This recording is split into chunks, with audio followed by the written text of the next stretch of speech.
C'est un exercice relativement simple, mais que je répète régulièrement. J'essaie de le faire une fois par semaine dans la programmation. C'est un exercice qui va intervenir régulièrement le mercredi sur une séance d'entraînement où on va essayer de se mettre à 11 contre 11 sur diverses situations. Cette situation-là démarre avec une équipe blanche qui est… Alors là, les défenseurs sont un tout petit peu hauts. Une équipe blanche qui va être en situation de défense sur un bloc relativement bas. Hein. Ils ont comme premier objectif défensif, évidemment, de récupérer le ballon, puis de protéger les 4 petits buts qui se trouvent dans leur dos. Hein, et bien évidemment, derrière le but central avec leur gardien de but. L'objectif, il est surtout sur le plan offensif pour l'équipe bleue, être capable de préparer face à un bloc défensif compact et assez bas. C'est ce que l'on retrouve assez souvent, nous, avec la réserve. Avec comme premier objectif, et ça, c'est quelque part une variante et une contrainte pour les défenseurs, c'est 4 buts. C'est-à-dire que bien souvent, on va être dans l'idée de trouver de la profondeur, mais si c'est dit, si c'est acté dès le départ, les défenseurs le savent. Hein, ils vont travailler essentiellement sur la gestion de la profondeur et finalement, on ne va pas obtenir ce qu'on veut. Là, cette contrainte des 4 buts fait que les défenseurs sont obligés de défendre les interlignes devant eux aussi. Ouais. Vous voyez, je ne sais pas si je me fais bien comprendre, mais c'est cette première idée. L'objectif pour les Bleus, il est surtout la préparation, la capacité à trouver le décalage pour accélérer et la recherche du joueur lancé. La recherche du joueur lancé derrière cette zone des 4 petits buts. Si les Blancs défendent bien les 4 petits buts, il y a forcément de la place dans leur dos. Le dos, c'est la zone derrière les petits buts. Si les 4 défenseurs, les 4 milieux blancs ne fonctionnent pas bien pour défendre cette zone entre eux, il y a possibilité de sanctionner en marquant dans les petits buts. Objectif pour les Bleus, justement, combiner, trouver cette accélération par la passe et ce mouvement ou ces mouvements des joueurs sans ballon qui vont proposer des courses derrière les petits buts. Une fois que le ballon est passé derrière les petits buts, bien évidemment, le jeu est en continuité. On va au bout. Si les Bleus ne peuvent pas finir sur le but central parce que les Blancs se sont bien repliés, ils peuvent, à l'image du match du week-end, on est allé jusqu'à assez haut dans la moitié adverse et puis c'est bloqué, donc il faut ressortir le ballon. Là, ils ont à nouveau la possibilité de marquer sur les petits buts. Donc, aux Blancs, de faire remonter toute leur ligne défensive pour à nouveau pouvoir protéger les petits buts derrière eux.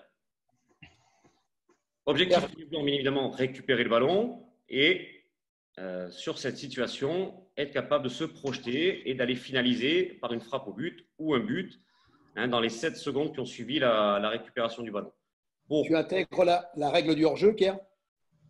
Pour les Bleus?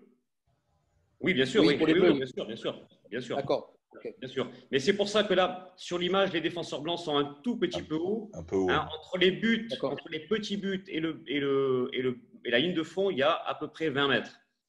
Et l'objectif pour les 4 défenseurs blancs, c'est d'être vraiment assez proche de leur petit but, et de défendre en mettant sur l'axe ballon-but pour empêcher justement qu'ils puissent se faire transpercer par une frappe sur ces petits buts. Donc oui, bien sûr, la règle du hors-jeu, récupération du ballon par les blancs, objectif verticaliser le jeu, verticaliser le jeu par une prise d'appui ou un jeu plus rapide dans la profondeur pour aller finir dans les 7-8 secondes qui ont suivi la récupération du ballon.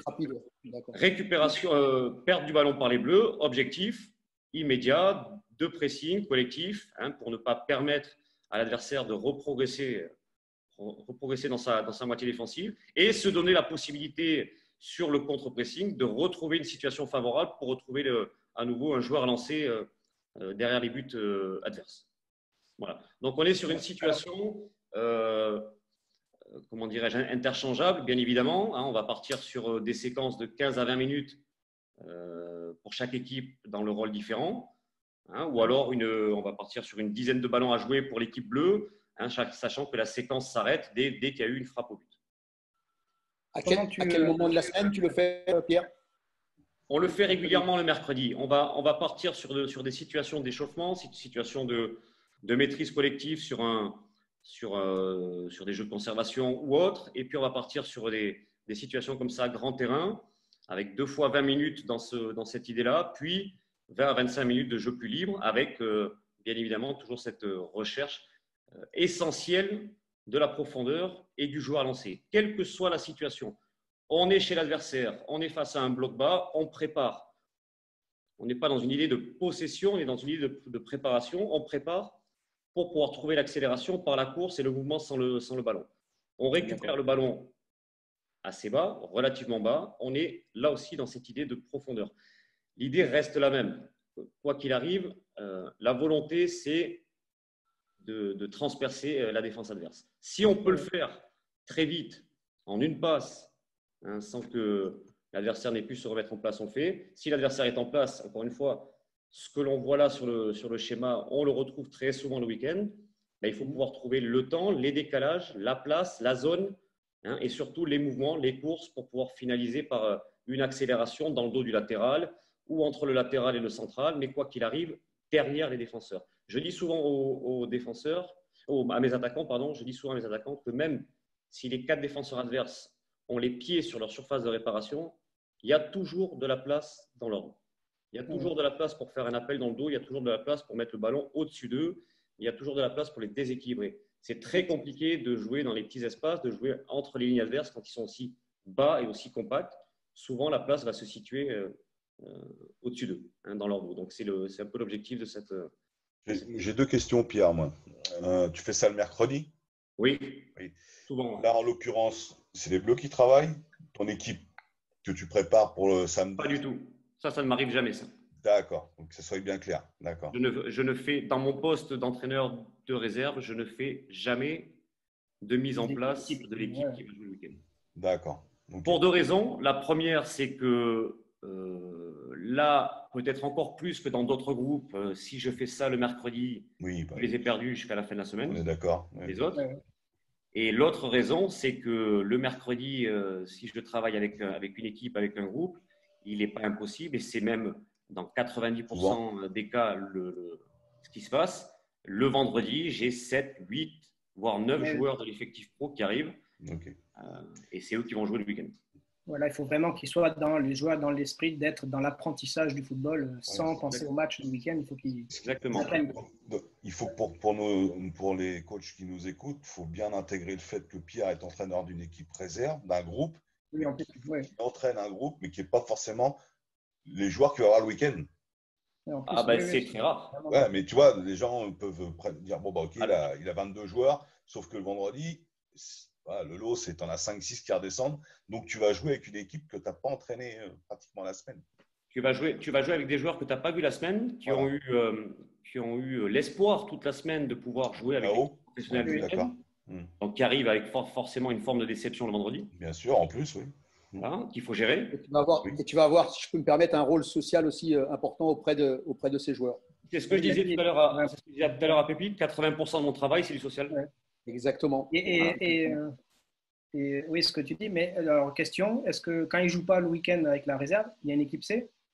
Pas du tout. Non. Donc, ils ne jouent pas du tout, quoi. Ils ne jouent pas du tout. Voilà. D'accord. Bon, après, ils savent où ils mettent les pieds en même temps, donc ça fait partie du jeu, c'est comme ça. Le cadre, ils savent où ils mettent les pieds, et surtout, moi, je vais les sensibiliser sur le fait que ce n'est pas parce qu'ils vont avoir 25 ou 30 matchs dans la réserve dans la saison que ça va forcément déboucher sur quelque chose de… Oui. On a un garçon cette année qui va signer un contrat pro de 3 ans, qui était dans le groupe réserve, donc qui n'est plus U19, qui est senior. Il a joué 4 matchs. Ouais. Il a joué 4 matchs. Parce que chaque week-end, il y avait 2 ou 3 attaquants qui arrivaient et qu'il fallait les faire jouer. Par contre, on a quand même décelé tout au long de la saison un vrai développement, un vrai potentiel. Et on se dit qu'il y a encore de quoi faire. Ouais. Son tour viendra. Hein. Exactement. C'est comme pour toi à l'époque. Oui, c'est ça. Ouais, c'est ça. Question par rapport à ce que tu fais là au niveau d'exercice. On revient à ce qu'a dit Xavier Collin, et je le répète encore une fois pour les entraîneurs qui écoutent. Ça, alors au FC Nantes, tu as des joueurs déjà, on va dire, aboutis techniquement, tout ça, tactiquement. Dans un club amateur, on fait ça. On répète encore une fois, ça ne marchera peut-être pas au premier coup. Les joueurs peut-être joueront un jeu de vite marquer dans les petits buts parce que voilà. Mais encore une fois, on corrige en tant qu'entraîneur. On ajoute des règles pour arriver à ce qu'on recherche. Et surtout, on le refait souvent. La pierre, toi, tu le dis, tu le fais assez souvent pour arriver à vraiment au résultat que tu veux. Donc, c'est vraiment Exactement, une répétition. on le fait souvent et comme tu dis, ça ne marche pas de suite. On essaye au départ vraiment de simplifier les choses. Là, ce que je vous ai énoncé, c'est vraiment la formule simpliste du jeu. Ouais. Aujourd'hui, on en est, nous, pour l'équipe bleue, par exemple, la dernière passe, ou en tout cas la recherche du joueur lancé, cette dernière passe, elle va se faire obligatoirement en une touche de balle. Ouais. C'est-à-dire que déjà, on est dans l'idée que deux joueurs se comprennent, celui qui va faire l'appel et celui qui va donner le ballon. Association des joueurs, ok. Association des joueurs. Ça enlève un dilemme, à savoir ce fameux timing entre le receveur et le passeur. Là, ça enlève ce dilemme. On sait quand le ballon va partir. Il n'a qu'une touche de balle pour faire la passe. Et on peut même aller plus loin. Cette dernière passe se fait en une touche, mais l'avant-dernière passe aussi se fait en une touche. C'est-à-dire que, je vais prendre l'exemple, on va prendre un appui sur l'avant-centre qui va remiser en une touche sur un milieu de terrain qui vient, et ce milieu de terrain va jouer en une touche sur un troisième qui va arriver lancé. Donc là, on est vraiment dans une situation évolutive qu'on peut retrouver au bout d'un moment, mais l'idée essentielle, c'est de faire en sorte que les joueurs se comprennent. Donc, de créer des langages communs qui vont permettre d'avoir le dixième de seconde d'avance. D'avoir des codes. Ou la petite seconde d'avance qui va surprendre. Voilà. De toute façon, là, comme tu l'as dit, et comme on le dit pour tous les entraîneurs qui écoutent, c'est de la répétition. Vous mettez des règles au fur et à mesure de la maîtrise de l'exercice pour aboutir peut-être dans 10 semaines, avec 10 répétitions une fois par semaine. Vous allez aboutir par un exercice qui va vraiment prendre forme dans ce que vous en attendez. Et vous allez devoir après mettre des règles pour le rendre plus difficile par le règlement, on va dire. Mais les joueurs arriveront à le faire parce qu'ils maîtriseront le sujet et maîtriseront le jeu. Donc, c'est vraiment la recherche. Voilà, tu rajoutes des règles comme ça. C'est très important ce que tu dis, Philippe, et je pense qu'on a tous fait l'erreur. Moi, j'ai fait l'erreur quand j'ai débuté aussi de vouloir intéresser les joueurs et donc de vouloir absolument amener de la variété à mes entraînements. Oui, c'est souvent ce qui se passe. Je faisais tout pour qu'il n'y ait pas un entraînement qui ressemble à un autre, qu'il n'y ait pas un exercice qui ressemble à un autre.